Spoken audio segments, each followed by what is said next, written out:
There is sex here, lots of it, and it is cheap. This is where you find prostitutes in Battambang, Cambodia's second largest city. The sex trade has been flourishing throughout Cambodia, but oddly that isn't generally seen as being a problem.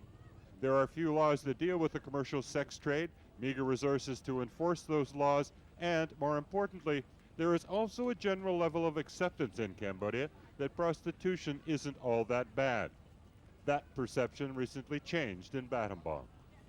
This is a police video of officers being briefed before launching a raid on 39 of the city's 60 brothels. This rare police action was prompted by the death of a prostitute who had been beaten to death by her pimp.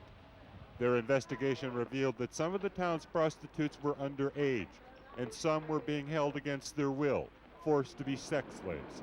Some even chained to their rooms or their beds at night to prevent them from escaping. Lately, we've seen a dramatic rise in prostitution in Battambang. It's bigger here than in the other provinces, and it's getting more complicated. These are some of the young women detained in the police raid. They aren't applying this makeup to prepare themselves for a night on the town. For them, recent nights were a nightmare. They are learning simple beauty talents along with other occupational skills such as sewing, literacy, and small business management, offered by an international aid agency who wanted to help them. They all realized that without having something to replace the shame of their experience, they would never be accepted back in their home villages. The new skills that they are learning here is giving them a sense of worth and an opportunity to return home as a wage earner, somebody who could provide value and expertise to their communities. Shin Chan Burina is the director of the program.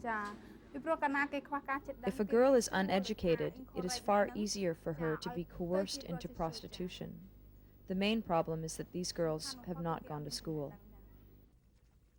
This is how most Cambodian men would like to see their women, hard at work, either as common field hands in their rice paddies or convenient beasts of burden.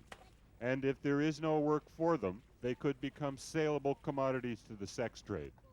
And while most women are in fact the backbone of the Cambodian culture, they have always been considered its second-class citizens. Sin Chan Burina is trying to change that view of women in Cambodia. She is speaking to a young girl who arrived at the Women's Center today. She is only 16 and a victim of her own family who had abused her. Son Sahim is another victim of her family. Her aunt brought her to Battambang and then promptly sold her to a pimp. I tried to escape, but I was caught. The owner said, if you try to escape again, I will spray battery acid on your face. The dance that these women are practicing is very traditional and very precise. And it perhaps mirrors their basic problem, the need to break out of the traditional and the very precise view that the Cambodian culture and its men has of women. Most of these women, all former prostitutes, are juggling with other thoughts about how they can use what they are learning in this center, about how they can capitalize on their second chance. These thoughts are their own ideas and their own plans for a future that could make all the difference to their world, and perhaps Cambodia's as well. Even by learning simple skills like sewing and hairdressing, these women have been presented with a dramatic new set of options. With their new skills, they can now make a living and contribute to the general well-being of the communities they live in. But they have achieved something else, something that is perhaps even more precious. For the first time, they now have a sense of pride. Ed Fitzgerald, Asia Business News, Battambang, Cambodia.